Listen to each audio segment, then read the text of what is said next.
All right, and we're in, Kev. It is now week 7 of the Big Brother house. You know, things are starting to get a little weird in the house. And you can tell it's week 7. It's no longer like week 2. It's not as exciting, not as much stuff to cut.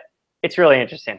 Yeah, we've got no teams, we've got no Frank, but we've got tons of friendship and your boys and Meech. I mean, am I the only one that's getting a little bit tired of all this Big Brother jargon that's thrown around just second after second? I've never heard Big Meech and Meech and Meech so much than I feel like the past couple weeks, right? It's getting out of control, man. I feel like, I mean, I'm definitely going to talk about this, right? Because I wrote down this whole list, you know, of all the things that I loved about this last episode.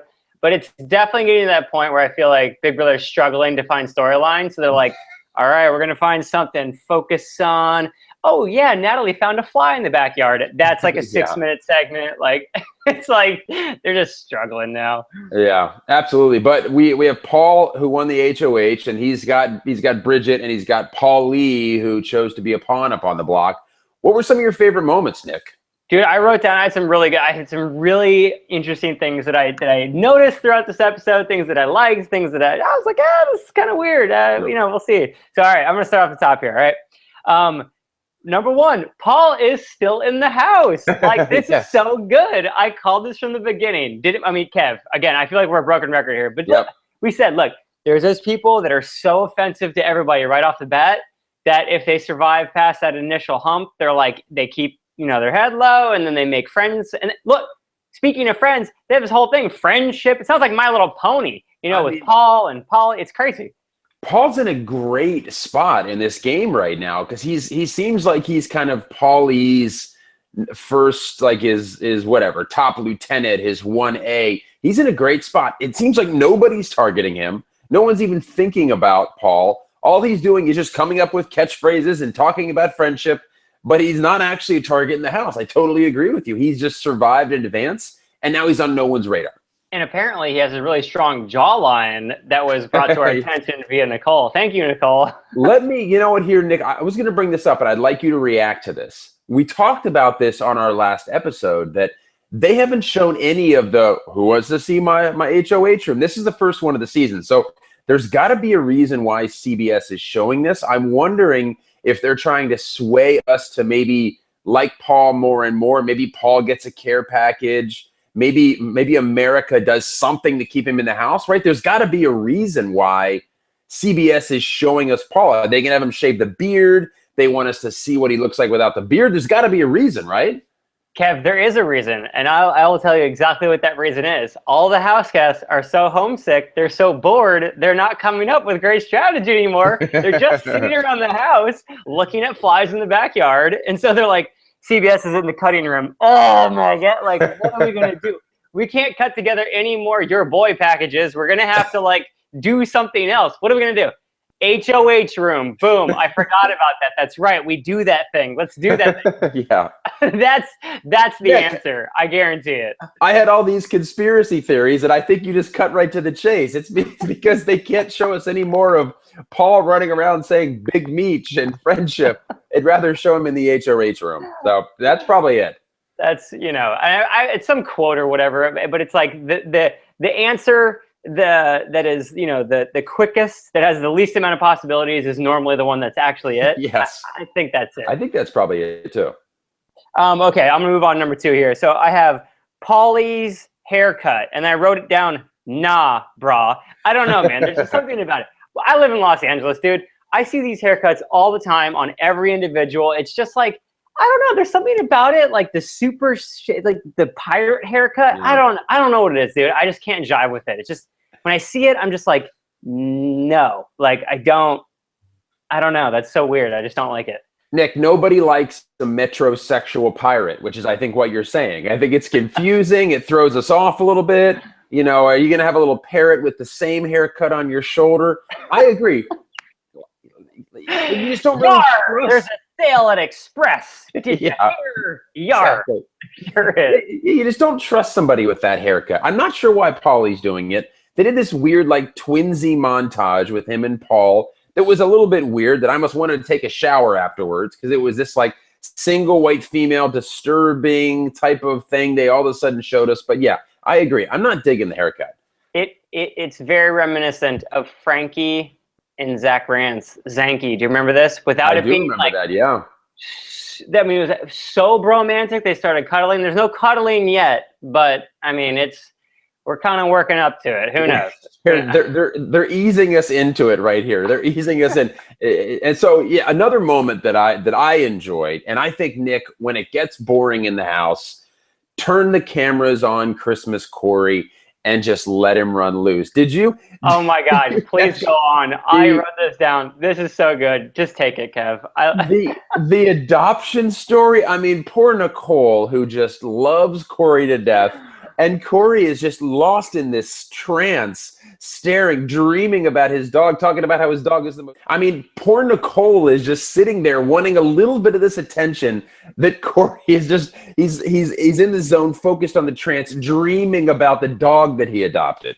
I don't, the one time that Fido licked my face and then I said, no, but it's my dog. Get it? It's my dog. Yes. It was so crazy, dude. Yeah. It was so crazy. Like, they actually had to put subtitles because he was so in the zone that he started mumbling. Like, he loves his dog so much. And, like, he went back home up here. And Nicole's sitting sideline, like, what is happening? But the story, I mean, this, again, dude, we're driving this theme. CBS is really trying to get some content. They have 3 days to fill, an hour episode. What are they going to do? I think this was a brilliant scheme on CBS's digital team. And they were like, how are we going to make memeable moments? Here we go. Boom, boom. These are perfect memes. Corey and his love affection with the dog is great. Yes. It was awesome. Yes. And Nick, I'm an animal lover. Absolutely. It was hilarious, as you said. Is the Messiah out in the, like, is he like out? He's like out now, right? Like, we could call him up. Nick, he's everywhere. All right. He's everywhere right now. He's everywhere. He's behind you. He's behind me. He's in front of us. He's listening to us right now. The Big Brother Messiah, Nick, is everywhere.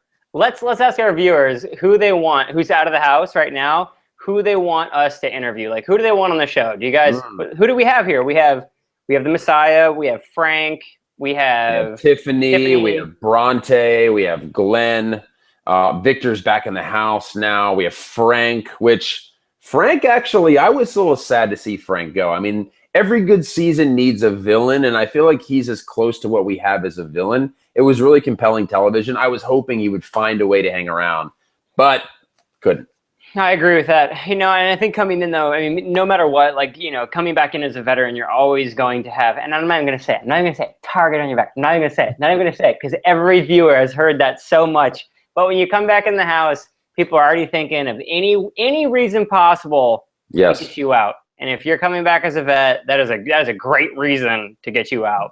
Yeah, I will give CBS credit. I like this whole round trip ticket thing. I think this is really fun, and it's going to be fun to have Julie open their ticket when they're evicted. So I will give CBS props on that. I think that's a pretty fun twist that they introduced. I gotta agree with you, man. I mean, I think it's really cool. I think it's really cool that there are loopholes to come back into the house because, well, as one being a contestant, I mean, you just are praying to to the Messiah, to all things Messiah, that you have some other chance. And when you're actually out of the house and you realize that you're like on the street and no one, not like actually on the street, but like you're like, you're out of the house and you're seeing the sidewalk. You're like, I'm not going back in. That's there's nothing you can do. Yes. So I've got a couple worst. Oh no, go ahead, Nick. You got one for us here? Unless you're the Messiah. Yeah. Go on, Kev. Go on. All right. So my worst moment is Bridget. Now, why people are not really making deals. Like she went up, she knew she was a target. She knew Frank was gone, and basically everybody wanted them gone. She goes up to talk to Paulie and Paul, and she's kind of like, oh, I don't know who you're going to put up. I'd like to stay. Like, have a backbone, Bridget. You're there fighting for your big brother life. She offered no deals. By the way, Nick, I have not seen a lot of deals so far this summer. No one's offering like 2 weeks of freedom or 3 weeks of freedom, or I'll vote this or I'll vote that, which I'm surprised. No one's offering deals. And Bridget just was really disappointed, hoping she would finally, beg for her big brother life, offer some deals. She just kind of sheepishly walked out of the room after she was done. Really disappointed in that. I couldn't agree anymore. I'm actually very surprised about the lack of deals. Essentially, exactly what you're saying. For example, in his speech, Paul says, "I put you up, Paulie, because you're a pawn." Like calling it out in front of everybody, like basically saying, like, "I just want you to go home, Bridget." I mean, I feel like we're back to that weird BB16. We got to clear the air. Everyone's got to know what's going on. What does the house want? You know, who wants to go up as a pawn? Dude, why is everybody asking? You're going up as a pawn. Here's the deal that comes with it. That's it. I am HOH. Done. Like, I don't get it. And they're just announcing their alliances. Like Paul standing up there being like, I am in an alliance with Paulie. Me and Paulie are together. It's just like, you know, it's strange to me. I agree. It is this environment that we have of just, clearing the air, no deals. Everything that's going to happen will happen. Let's bring everybody together and just tell Frank he's leaving. It's kind of a weird dynamic that we get going on here. It's becoming that group theory or that group, yeah, it's like where people, they just want to kind of go with the house, right? So it's that group theory of like, you know what? We're just going to go with this. We're not going to ruffle any feathers. Whatever the house wants, we're going to do that. Which it doesn't make for very good television. I mean, It's nice when you have like, you know, two dynamic cores within the house. I'm going to jump ahead really quick to get to my other one here. Here's the other thing that I wrote down for this episode. I really liked that they, again, going with the theme of our show, right, which is basically CBS is scrambling to fill airtime. A care package comes in like to the backyard. Like, I don't know, it's just like, what? Like they need to like release a squirrel in the house, and you know, like there's a squirrel here, and it's got a key on it, and the key doesn't go anywhere, but they just watch the squirrel run around the house. But the person who gets the actual care package is Natalie, which then tells me that more young straight males are watching this season of Big Brother 18 than any other season before. If it was a bathing suit, you would know that was the case, I guess. But I was like waiting for her to like pull out, like, just, you know, like suntan lotion, you know what I mean? Like, and it's so arbitrary. Like we're voting on these care packages, but you don't know what they're getting really. Because did they tell us what they're getting before? No, right? It's vote for the next house guest to get a care package, and we have no idea what you're giving these people, or why you're voting on it. Rice-a-roni and ramen. Here's another thing that I wrote down, which is really interesting. They really tried to hype this up, right? These care packages, who knows what kind of change this would make in the house? Like Nicole says, she says, this is a game changer. You're getting free stuff from America. Like, I don't understand. Like, they really tried to, like, you know, have this one be like drama high. Who knows what's going to happen? Nothing. Yeah. I mean, you know, Natalie was just priceless in this episode. She gets the care package, and the ebb and flow of the HOH competition for her was kind of ridiculous. Where she's terrible, and then she's fantastic, and then she finally gets the red ball, and she's terrible again. But also, Nick, I was going to throw this your way. Did you notice James had an earpiece in during that competition? So I was going to ask you whether they have earpieces for the former HOH to kind of announce the contest, because if you watch closely, and we'll see if we can put a clip up, he does have an earpiece in his ear as the contest is going. Those are called what, IFBs? Isn't that what those are called? Yeah. So I think they started doing that. They didn't do that in my season, but it's very simple what they do. They basically, like, you either have somebody, like, you know, microphone down to you, or you do wear the IFB. Like, they basically just, it's nothing crazy. They're just trying to push a story along, and they want to be able to instruct somebody because they don't want you to see anybody. So you don't actually see any producers face to face. You only hear them give you instructions to basically be the host and push it along. Yeah. I haven't seen them before, though, because normally they have that card and they kind of read from the card. So that was interesting that to see that earpiece. And if they don't do it through the earpiece, they just do it through an intercom. And so it's just like the voice of essentially production telling you what to do. Gotcha. So, I don't know. Maybe it was just like an easier way to do it. Yeah. This is the last note that I have. So Nicole decides she's going to come on board. She's going to be the pawn. And then she's like thinking about it. She's like, maybe there was this. Immediately goes to Corey. Corey's not down. Well, he says he's down, but then she doesn't want to push him into it. Then Paulie goes on.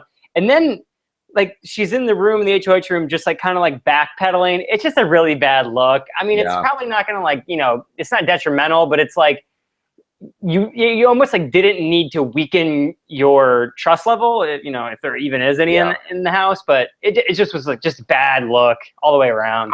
I'm really, for a vet, I'm really kind of unimpressed with Nicole's game. She just kind of, you know, casually talking. She told Frank about Davon, and she volunteers to be up on the block. Then she does. And I would think she'd be a little bit more savvy for being a returner or a vet, but not that impressed with her game, Nick. I'm really not. Yeah, I mean, the first time around, I mean, if you look at that season too, she's not a Frank, you know what I mean? But she did make it very far. So, I mean, whatever she's doing something right. Yeah, she's I will tell you. I'm second, I'll tell you that much. Yeah, that's true. That's true. But she's also not making any moves really in the house.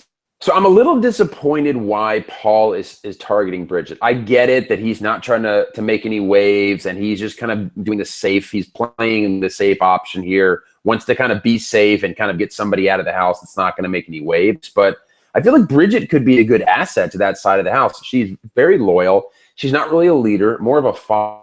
To see what happens here, I do think that they should keep Bridget safe, pull her in. She's a number on their side, and really go after somebody else like a Davon. So, I mean, I'm going to just dive right in here for predictions for this week. We're kind of riffing off that, Kev. I think what's going to happen this week is that I think that they're probably going to end up at some point in the week. They're probably going to get on this, like, kick of wanting to get out Davon. And then I think they're all going to think about, yeah, she is a returning player. She does, and that will become the reason. And then they will backdoor Davon. That is my prediction as of right now. Davon will be backdoored. Yeah, I think that seems like the way it's trending. I'll just take the other side and say that the plan, that it kind of goes according to plan and they continue getting Bridget out, even though I think that would be like a little bit easier, a little more boring, and really not something I think that would help them long term. I like Day a lot as a player. I think she's fun, but I think they're kind of picking up on the fact that she's pretty savvy and she's a threat. So I think we're in the point of the game where they're trying to eliminate threats that they're not sure where they stand. And I think Day is going to be a target, but you know, I'll say it goes according to plan and they end up getting Bridget out. But I hope you're right. Hopefully, you know, it's a little bit more interesting and more dramatic than just Bridget's evicted, and then it's just, you know, it's kind of a boring week overall. And we see Paul's HOH room again. Oh man, Let's see it one more time. Who didn't see my HOH room? Let's go back in. We'll have another round of skills for everybody. Yeah, if I were in the house, man, I'd be campaigning to vote out Day. I mean, Bridget, it's like you can get this. Easy target all summer long. Why even bother? You know, keep her around. Get out the actual threats early on in the game, so you have like several weeks of float through time where you can just target easy people. I mean, that would be the way to do it. Yep. We'll see what happens. It's going to be interesting to see if it goes according to plan and Bridget's out of the house, or if it is Day. Absolutely. Kev, where can we find you? I'm at KevSoup on Twitter, and KevSoup.com is the website. As always, thank you everybody for watching.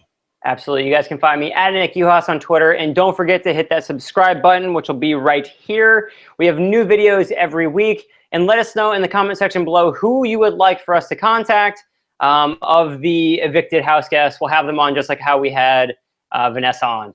And we'll see you guys next week. See you next week.